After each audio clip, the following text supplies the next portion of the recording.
they could have had a penalty of more than 4 billion, and given that Facebook is actually illegally transferring data to the US for 10 years knowingly, and has really done nothing so far to limit that, the penalty could have probably been higher, or should have been higher.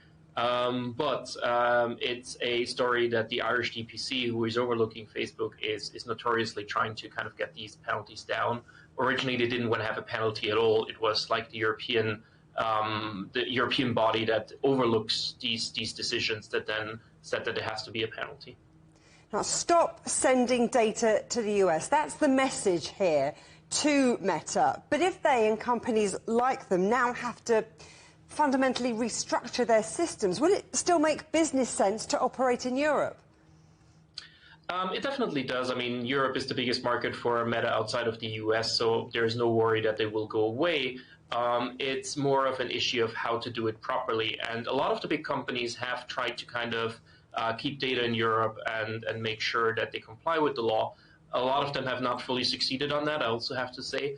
But Meta has not even given it a try. They basically said, we don't care what European law is and what the Court of Justice says in the European Union, and just continued with it anyways for about 10 years, despite being in the center of this whole storm. Meta says that this ruling is flawed, unjustified, and sets a dangerous precedent. They're going to appeal, saying that the risk here is that the internet's going to get carved up. Well, what's your take?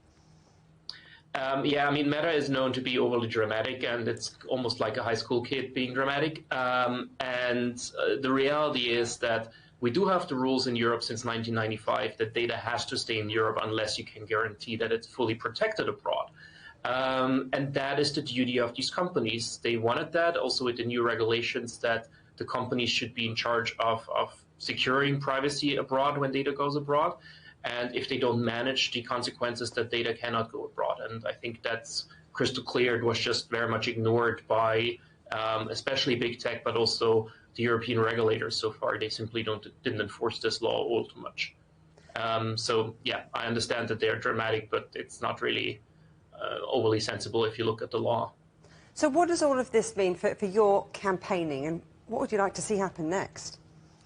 I think what we need in the long run is that among democratic countries, at least, we would need some kind of no-spy agreement. So right now we agree on both sides of the Atlantic that surveillance, the way that the US does it, is a violation of fundamental rights. It would violate the Fourth Amendment in the US as well, your right to privacy under the US Constitution.